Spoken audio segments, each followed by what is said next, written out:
Welcome back to the iWealth podcast. I'm with Shawn Pomeroy today, and a financial advisor at iWealth. And Shawn, I want to talk about iWealth core values. You're on the leadership team, and we won't hire anybody unless we think they instill those core values. But part of that core values is just taking care of people and helping people. And something that's really cool that you did last year is you had a goal of serving others. And I want you to share a little bit about what was the goal, did you hit it, and then what'd you do? Certainly. I've been heavily involved in scouting for a number of years, being the scoutmaster of a troop in Waseca, and have the opportunity to be on the board of directors for Southern Minnesota for Twin Valley Council. And through that, I really kind of found several other organizations that fit together. Okay. And last year, I knew I was going to be taking a very large trip with the Scouts to the National Jamboree, and I knew that the number of hours that was going to involve was going to be pretty sizable. And I set myself a goal of 1,000 hours of service in that year. It's a lot, because isn't it like 2,080 is a full-time job. Yeah, full-time job. Yep. So okay, so a part-time job volunteering. Yeah. Okay. So with that is a lot of nights and evenings, a lot of weekends with the scouting organization and camping. Right, you get to count all those hours, but. Yep. What I think is amazing is the groups that you become involved in and the overlap.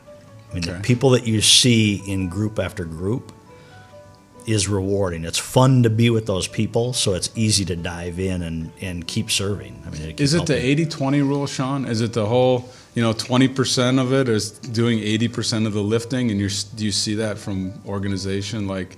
I mean, it happens at I think at church. Yep. And a lot of times you just keep seeing the same people, same faces show up, and they're the doers. Is that what you've seen in some of these organizations too? It is, and I think what separates some of the leaders in those organizations apart is the ones that can draw more in to the workload.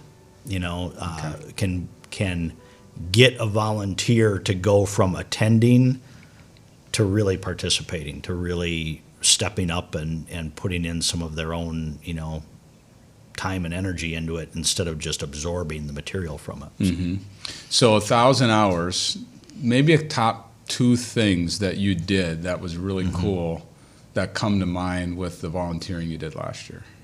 I'd say 2 things. One, leading the trip to the National Jamboree. So 21 days or give or take 20 days of actual trip. And, countless hours of getting ready for it and kind of debriefing when we got home. But super rewarding to take, 40 kids on a trip of a lifetime and bring them all back safe and sound. The other really rewarding thing was being involved in the community emergency response team for Waseca County. I'm a trainer and a provider of first aid training, CPR, AED, that kind of thing. So not just like tornado or something. This is like there's a big issue. Yeah, this would be a big issue. So a tornado, there's quite a bit of active shooter kind of training that goes on with that, mass casualty type stuff. But last year, Waseca County decided to train all of their employees in that emergency response team community training.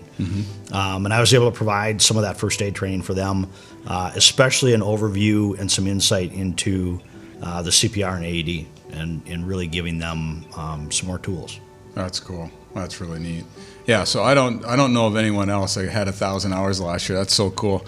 I'm kind of cheap apparently because iWealth, we give 1 day off of community service paid to everybody that works there. That's a day, and you did 180 days, so that's pretty cool.